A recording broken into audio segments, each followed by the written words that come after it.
All right, camera's rolling. Excellent. All right, state your name Wallace, Quianoo. and where you from. I'm born and raised in Northern Virginia, but I come from a family that's from Ghana, West Africa. Okay. So my first question to you is, what are your thoughts about the black community? That's a very interesting question because when I was growing up in like elementary school, I used to get made fun of for being African by black kids. So like, being born here, I would think that because of my skin color, I'd be cool with other black kids. But, I was also African, so I had a certain look to me. I didn't look like black kids, even though I was black myself. So in elementary school, it was especially interesting because I was being called a monkey, African booty scratcher by black kids.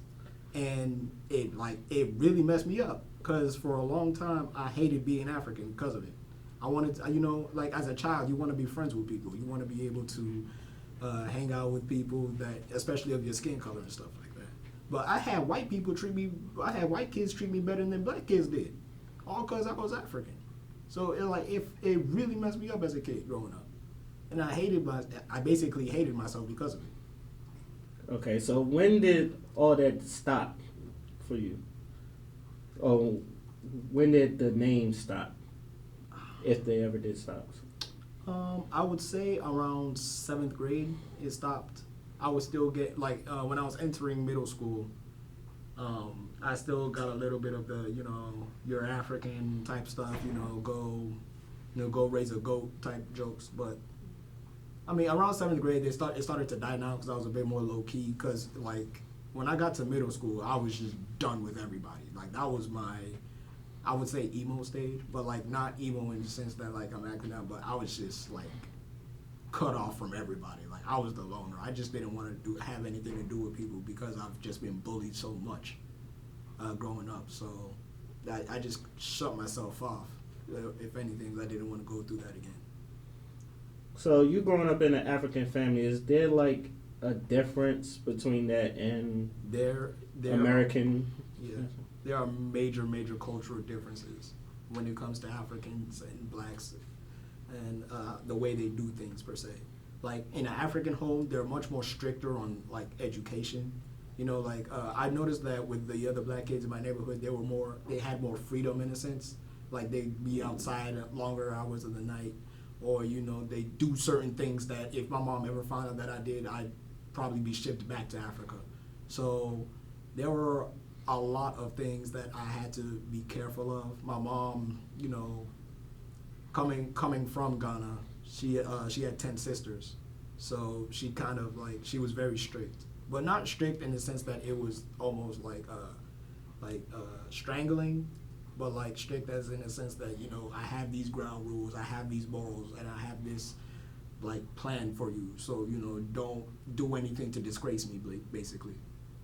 So I definitely say there's a lot of differences, and I know there's a lot of differences because I was literally made fun of because of those differences. Okay, so what do you think the positives and the negative things about the black community? One really big positive about the black community is their ability to just persevere, their ability to just keep standing up despite whatever whatever the oppressors do to them. That is a strength that a lot of people don't have. Especially a lot of people who you hear in history were dominated. When Rome was destroyed, it was destroyed. There wasn't no Romans coming back from that.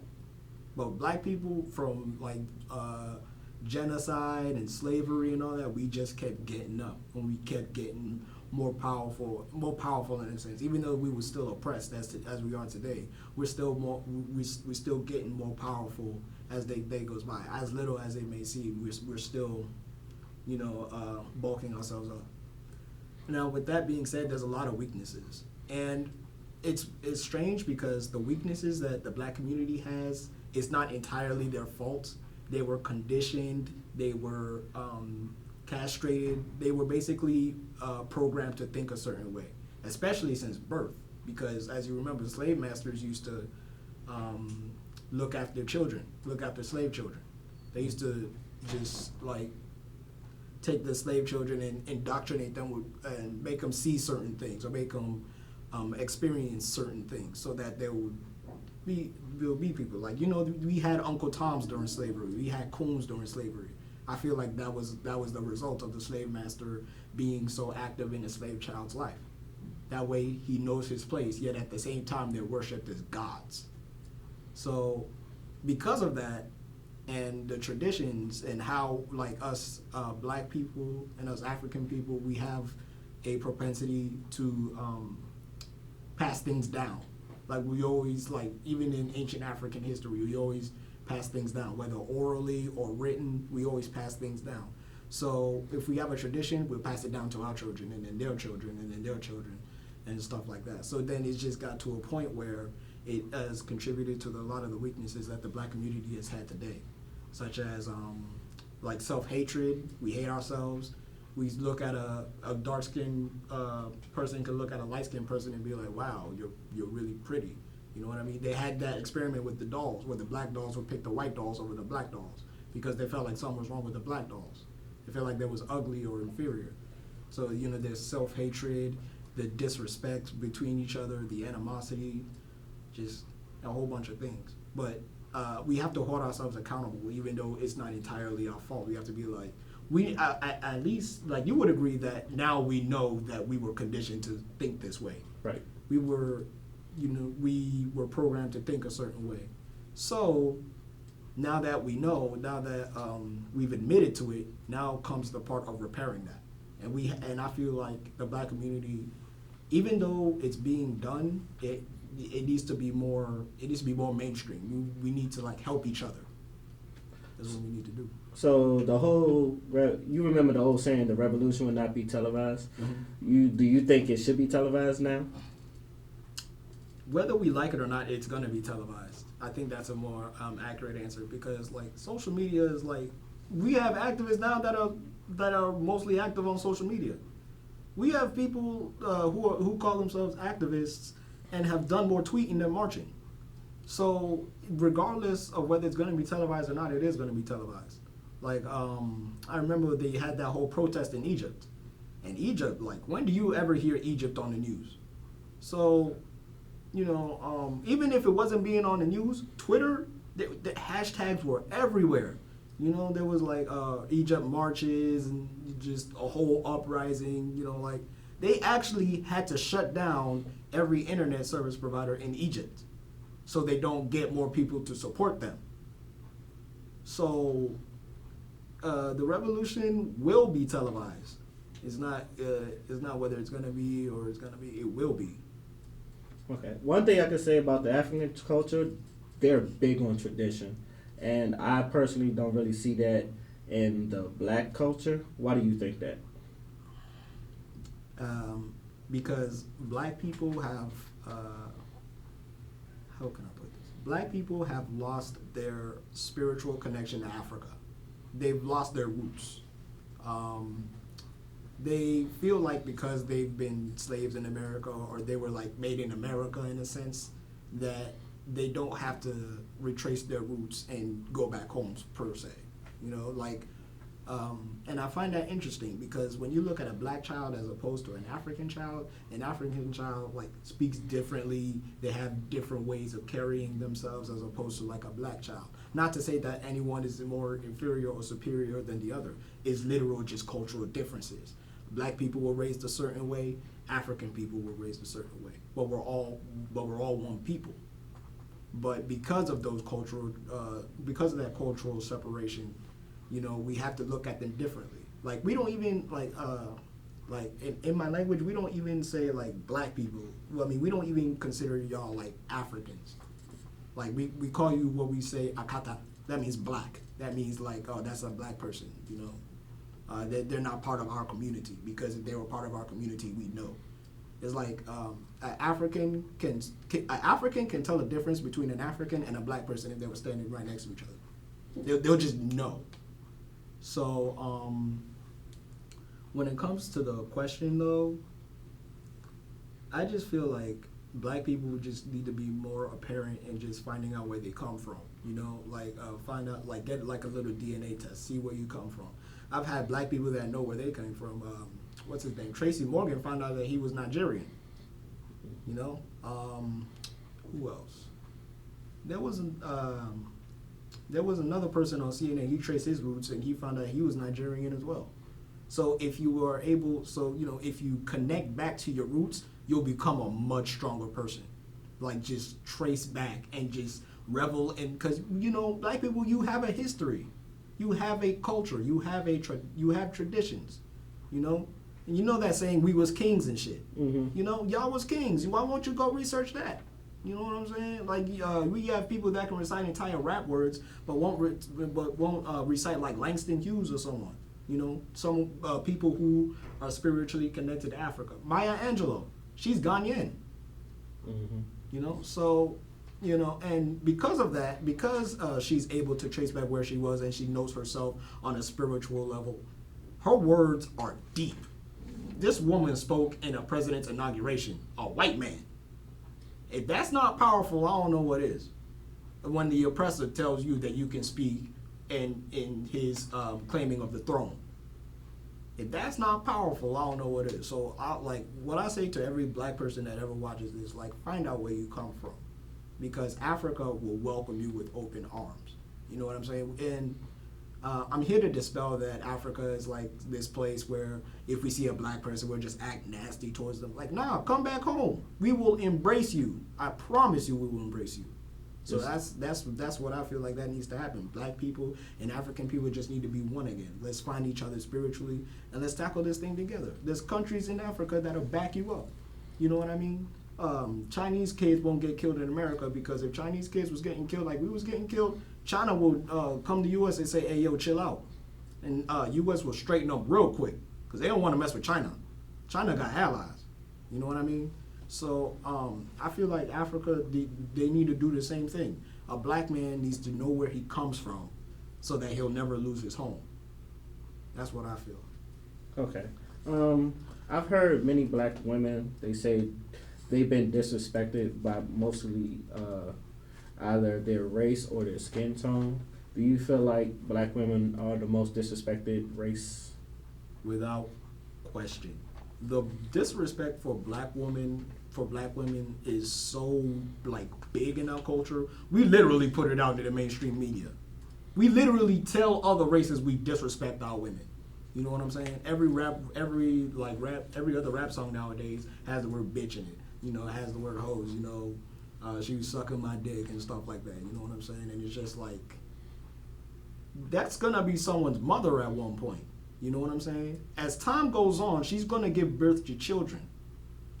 And their children are gonna see that their mom did this or their mom did that, or their mom was addressed as such. You know what I'm saying? Even Tupac said it in his song, "Keep Your Head Up." You know what I'm saying? He had a whole verse full of people, full of women who felt like they were disrespected. You know what I'm saying? And I find it funny how you can stay quiet when a white woman is probably disciplining her child in a grocery market, but when it comes to a black woman, the first word that will probably come to your mind is the word bitch. And I find that it's sad. It's really sad because black women are probably the most important people of our community. They're the ones that give birth. They're the ones that get the degrees in the community. They're the ones that usually owns the businesses in our community. In Love and Hip Hop, for example, most of the women that are on that show own businesses. Most of them are getting money. And I just find it real disgraceful that we're just so capable, and us as men are just so capable of downing someone who is the most important figure of the community. Without the woman, will be nothing. You cannot have a community without women. So why would you disrespect them? Why would you rape them? Why would you castigate them? Why would you mislead them? Why would you cheat on them? Why would you hurt them? You have to build them up. You know what I mean? I always said this. I said if I'm walking a path, my lady's gonna walk by me, not behind me. And I feel like that's what we need to start doing. We need to start really embracing and respecting our women. Otherwise, when the women go their own way, and they're doing their own thing, men aren't going to survive. Black men are literally not going to survive. We are literally nothing without our women. I don't care what you say. So it needs to change. Okay, do you think the disrespect comes more from the black women or the black men? I want to say both, but I'm putting the men on full blast here, because I feel like as a result of the man disrespecting the woman so much, the women are disrespecting each other. You know, when you talk down to a woman so much that she feels insecure about herself, and then she sees another woman who's not so insecure about herself, guess what that woman's gonna do? She's gonna make that woman feel insecure too. Why am I over here suffering and you're over here smiling? I don't like that. So I'm gonna make you feel as down as me. And then the whole cycle continues, all because a dude called a woman a bitch. Or he don't like what she doing, so he gonna disrespect her. And then she gonna hold that, you know? Like, words have power. You didn't notice, especially in going back to the African tradition stuff. Words literally have power. We pass down entire traditions and cultures through word of mouth. Like, it'll be rare for an African text to come out that detailed an entire history. All of our shit usually came through oral. Like, we spoke it. You know, there's a saying. That's the reason why we spell words. You know, when you're a magician, you cast spells. You spell words. So, the men y'all need to watch how you talk to these women, man. These are women. They're not bitches. They're not hoes. They're not females. They're women. You know what I mean? Stop making them seem like they're supposed to submit to you. A woman is not supposed to submit to anyone. A woman stands by her man. Man and woman, you guys are supposed to be balanced with each other. That's why they call it a relationship. And a relationship is an exchange of power. It's a literal exchange of power. If one person takes more than the other is giving, that's what you call it becomes parasitic. That's what you call a parasite. So when it becomes parasitic, the other person is going to lose some of that power, lose some of themselves, because, as I said, it's an exchange of power. And then what do you have left? It's just someone taking bread off someone's plate. That's not how you're supposed to do it. If I have a loaf of bread and you don't have a loaf of bread, I'm splitting the bread in half. Balance. You have something to eat, I have something to eat. We help each other out. So I don't understand why the only person that is down for you, your woman, the woman that has seen you getting beat, getting whooped, you know, getting killed, why you would disrespect her? Why, like, it doesn't make sense to me. And then you're passing it down to the little babies and the little women, and then there's like this whole like subculture, as you would say. Because certain black women, you're gonna find two types of black women, in my opinion. Those who really love themselves and those who really hate themselves. And it's apparent by their behavior. Like, you know, usually the ghetto women, you know, that act like they're all high and mighty and they don't need no man. They probably hate themselves. As opposed to the woman that knows she got it, you know, she's more spiritual with herself. Her hair is probably natural and stuff like that, you know. And speaking of hair, let's talk about that for a second, because that's a huge issue in the black community, especially with men. So you don't like weaves? Huh? No. All right. I don't care if you go natural or weave. That's just me. I don't care if you go natural or weave. Wear what you want. I fell in love with your soul, not your scalp. So do what makes you feel beautiful. Because I know you would agree with me. There is nothing sexier than a black woman who is confident about herself. Right. Like the way she walk and the way she, like the subtlety of her movements. Like when you see a confident black woman, no matter her skin tone, she just the most beautiful thing. You don't even want to, like, sometimes you can't even say nothing. You can't even speak, because like it's a spiritual thing. You know what I mean? We're so spiritually connected that we have to say these words. Like I said, words have power. We have to say these words in order to bring them down, lower their frequency. But whole time we're supposed to be raising them up. Because if we had a whole bunch of black women that love themselves and that were confident with themselves, no one could touch black people. No one would ever even dare touching black people if their women were at a place where we're at right now. Okay. Just So I also want to talk about the homophobia in the hood. You know how people say it's taboo and all that other stuff. Personally, I don't think it's. I think there's homophobia in the hood, but I don't think it's a bigger problem as most people think. Do you agree or disagree? homophobic. Okay, now this one's interesting. Now you being from African culture, Yup, that. yeah. One thing I know, they're really strict on that. They're very, very strict. I had my mom even come to me, like, because my mom, she watches CNN a lot. And when Obama passed that bill saying homosexuals could marry, she was angry. She was not happy about that at all. And it's not that she's doing it to be a horrible person.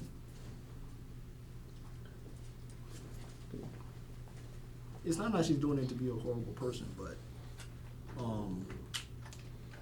lost my train of thought. Fuck.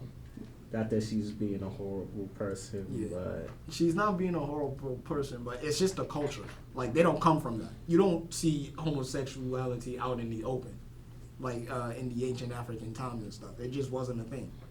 Like, yeah, man, okay, you'll see like one or two, okay, whatever.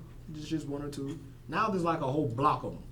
You know what I mean? Because it's become so accepted now and stuff like that.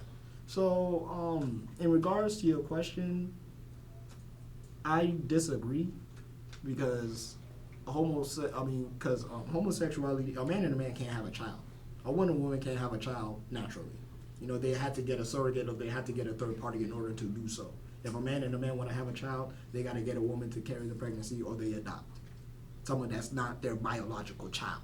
Same thing with a woman. If a woman and a woman want to have a child, you either go to the sperm bank or adopt a child. A child that's not biologically yours. So when it comes to like the black community and homosexuality, I feel like we need to stop coming at them with a lot of hatred. We just need to let them be. If they're gay, okay.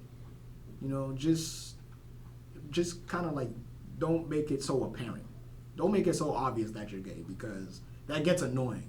You know what I mean? Like, those really flamboyant dudes that you see on TV, like, walking like they're chicks and stuff and talking about, oh, I'm so wet and all that. It's like, come on, man. Like, we got kids here.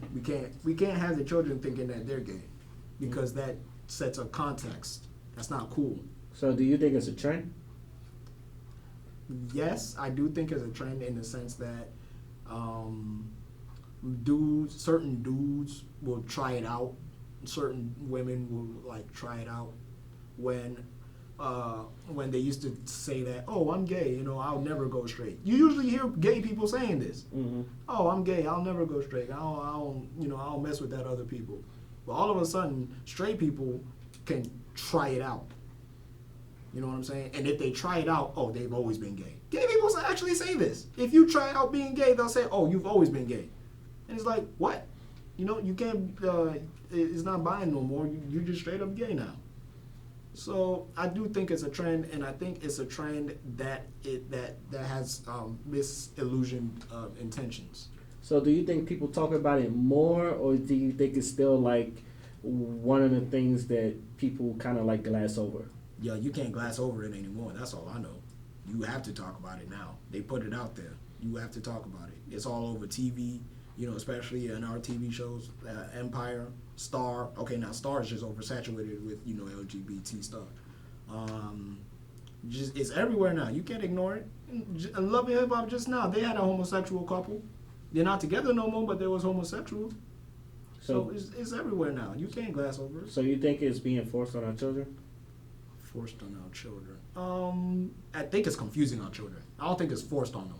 Like, a child will see two men kissing, and they'll feel like, oh, okay, this is an option now. You know what I mean? When it's just... Because I don't believe you're born gay. I don't. That sounds ridiculous to me. At the other time, I don't believe you're born straight either. We're babies. We don't have that kind of thinking yet. The homos hasn't kicked in. Once you start getting to, like,